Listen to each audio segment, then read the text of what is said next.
Chapter 7. Life Energy. Jo had never slept well. For as long as she could remember, she had a tendency to have nightmares. In them, she would feel cold, the kind of cold that comes from being in a dark place, untouched by the sun, but the cold would be inside of her, and she would feel like it was also somehow creeping up on her, trying to catch her and drag her away. It was one of the many reasons why Jo enjoyed fighting so much. After a good fight, she would be so tired that, nightmares or not, she would almost always get a good night's sleep. The night after the match at the Mega Dojo was one of her better nights. She felt upon waking that she had had the nightmare, but she didn't remember it. Her entire body still ached. That wasn't surprising. Jo was used to being sore after a hard fight. Still, this time was a little different. She'd never had to push herself so hard. Every aspect of that fight had been taxing. Even using her shadow step so much at once had been exhausting. She considered just lying there in bed for the rest of the day, but she knew from experience that sore muscles need to be used. Reluctantly, she pushed herself up, dressed in a simple t-shirt and black shorts, ran her fingers haphazardly through her hair, and made her way very slowly down the stairs. There were many reasons for Jo to wish that she had a more common and conventional natural soul. As Christopher had said, people with unnatural souls like hers had more trouble controlling their soul energy. That meant more trouble creating auras and making attacks out of soul. People with unnatural souls tended to have more soul energy to work with, but many of them couldn't amplify their soul energy without losing control of it and burning themselves out. Jo had, with a lot of hard work and dedication, managed to overcome this handicap, but it wasn't easy, ever. And that wasn't the only downside that came as a result of her soul's nature. Jo reached the bottom of the stairs. She could hear her mom talking to someone. Based on the direction and the sound, it was likely coming from the backyard, carried inside through the open glass back door on a warm spring breeze. It was a Sunday, which meant that Shannon was teaching again. This time, rather than a class of young amateurs, it would be her apprentice, Kimmy. Jo leaned around the corner and confirmed that she was right. Shannon stood across from a cute, slight, Japanese-American girl with shoulder-length, straight black hair. The two of them took turns reaching down and touching the ground beneath them. They were practicing Shannon's signature technique, Life from the Earth, which allowed the user to connect with the life energy of the planet itself and borrow some, using it to supplement their own life energy.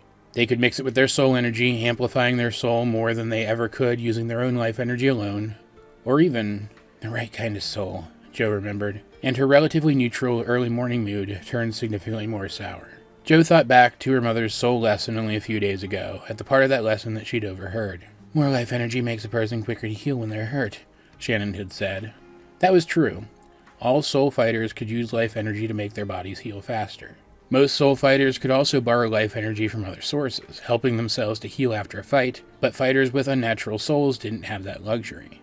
Jo's soul would reject any life energy that wasn't her own. Jo could, of course, mix her soul energy with her life energy, amplifying them both, boosting her ability to heal for a second or so at a time. But that was tiring, and ultimately, it didn't help much. Jo turned away from the training session and made her way around another corner and down a short hallway to the kitchen. A good breakfast would help push her pain aside and bring her mood back up again.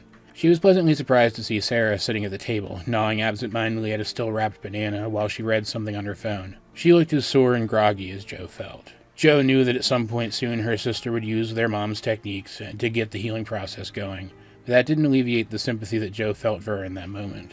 She tapped Sarah's shin with her toe to get her attention. "Ow," Sarah moaned and looked up at her assailant. "Yo," Jo asked, "want some eggs? I'm making eggs." Sarah nodded, and Jo pulled the refrigerator open, gathered up 4 eggs, butter, and milk. She set the butter to melt in a pan, cracked the eggs into a bowl, splashed them with some milk, and whisked them together with a fork. She poured the eggs into the hot pan and scrambled them, taking care not to cook the fluff out of them. Once they were done, she separated them between 2 plates, placed one in front of her sister and one in front of herself, and she sat down at the table as well. She took the banana from Sarah's hand, peeled it, and broke it in half. The two of them ate their breakfast in silence, but Jo, at least, was happy for the company. As she shoveled the last of her eggs into her mouth, Jo chose to break the silence. "So," she asked, "any plans for today?" "No," Sarah replied simply, still reading from her phone. Then, as if she'd suddenly remembered that conversations are supposed to be 2 ways, she asked, "What about you?" "I figured I'd head down to Wilson's," Jo replied, sitting back in her chair and crossing her legs casually, "and try to work some of the aches out of my muscles. You're welcome to come." Sarah rolled her eyes. "Pass." "Fine," Jo told her cheekily. "Go ahead and sit around all day and let yourself get stiff. It's your choice." She hopped up and sauntered dramatically toward the doorway separating the kitchen from the rest of the house, but after a moment it became clear that her sister wasn't going to take the bait.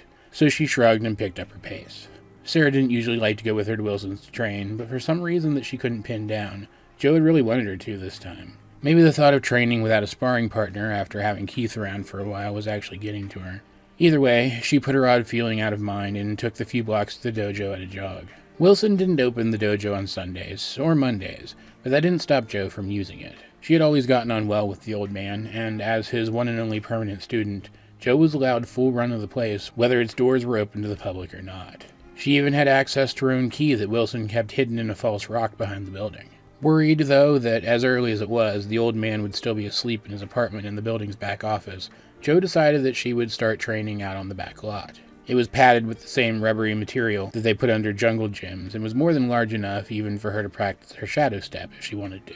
Mom and Kimmy have the right idea training outside, Jo thought as she stretched her muscles. It was a gorgeous day, not too warm, but still sunny enough to get the blood flowing. She moved into basic combinations, darting around the back lot, kicking and flipping at ridiculous speeds. It was no surprise that she failed to notice the same brown-haired girl who had been at the park earlier that week, standing in the shadow of a building further down the street, watching her with interest. Sarah purposefully ignored Jo as she left.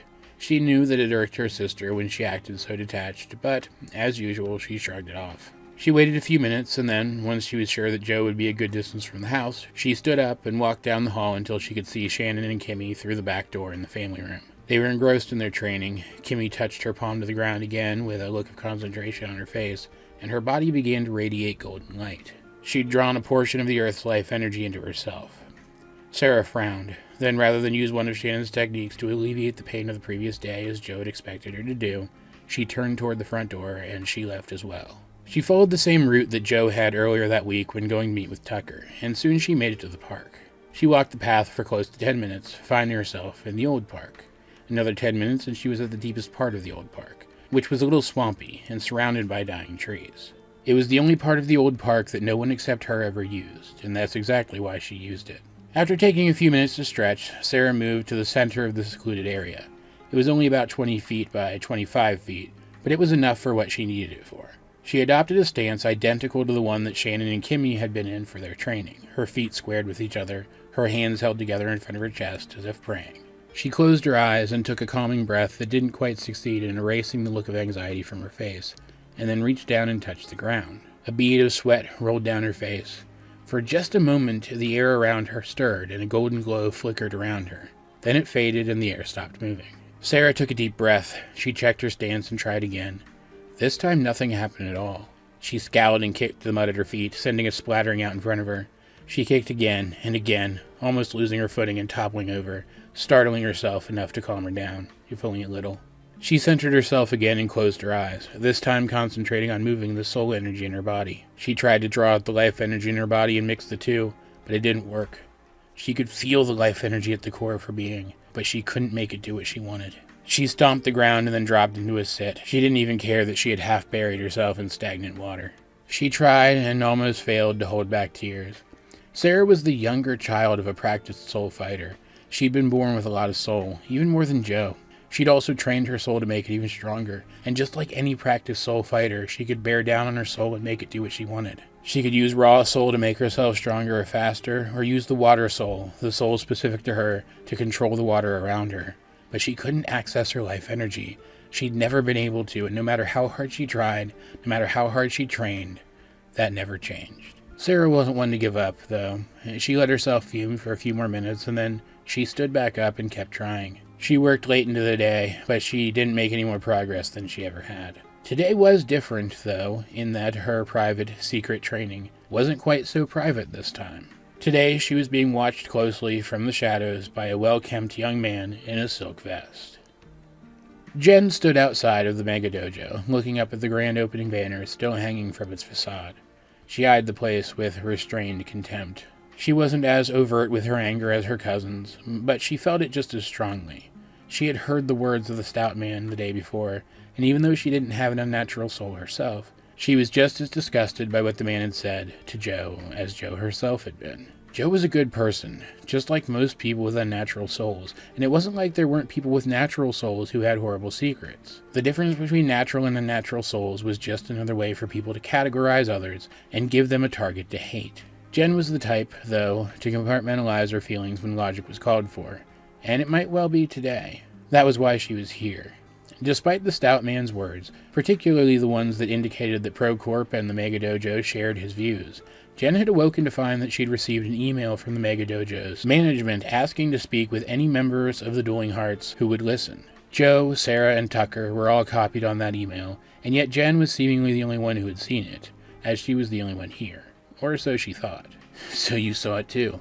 inquired a masculine voice, one that Jen recognized, though its fierce tone was something of a surprise. She turned to see Tucker walking up behind her. She was surprised all over again to see a flash of literal fire in his green eyes.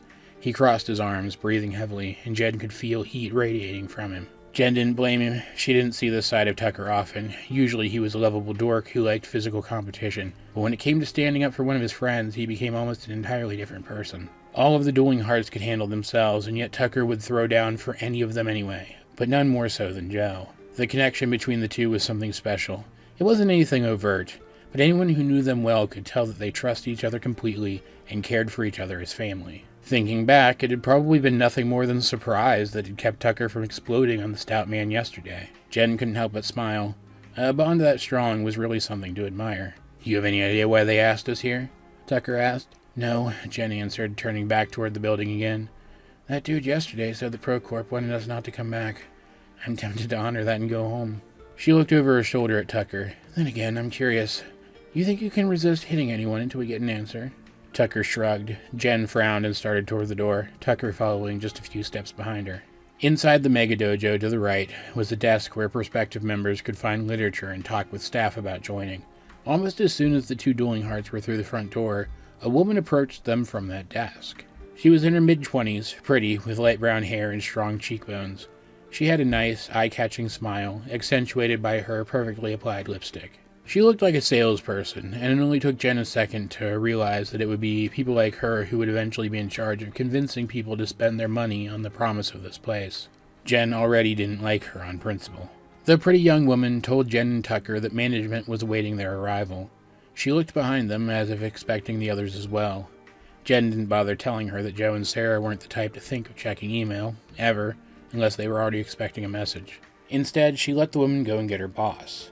Jen had expected the stout man. Instead, a middle-aged Latino man emerged from an office behind the counter. There was a ruggedness to him, and, unlike the woman, this man looked like he would actually know his way around a heart-to-heart arena. Despite his hardness, when the man saw them, his expression cycled through surprise and relief, before settling on sympathy. When he told Jen and Tucker how truly sorry he was about the way the stout man had treated them, Jen believed him. The man introduced himself as Eric and promised that the stout man did not speak for ProCorp or the Mega Dojo and its staff. He explained that the stout man was not originally supposed to be the only manager at the opening, and that, if he hadn't been, he never would have been allowed to say the things that he had said. He told them that the stout man had been let go and asked not to return, and that the facility, and that Eric personally, were offering the Dueling Hearts a sincere apology. "It's not enough to apologize to us," Tucker said. "You'll need to apologize to Joe, too." Jen agreed with him, and Eric insisted that he would at the very next opportunity. Jen believed him this time, too. It seemed like Tucker did as well. He didn't let it show, but his mood had improved dramatically. Jen could feel that he wasn't radiating heat anymore, which was always a good sign. Jen thanked Eric for everything he had said. When he offered all of the Dueling Hearts free memberships, even past the end of the Mega Dojo's free period, and asked them if they would be willing to stay and use the facility for the day and give it a second chance, Jen and Tucker both tentatively agreed. The two of them found a mat, and they spent a few hours doing some basic forms and a little bit of sparring. They eventually left after it became a little too annoying seeing people watching them, recognizing them from the exhibition match. If only they had paid attention to the people watching them rather than trying to avoid them, they might have noticed the tall, hard-faced young man with hazel eyes who watched them with more intensity than the rest. That night, after everyone had gone home, the three secret observers met up in the old park on the square of asphalt where they had watched Tucker fight.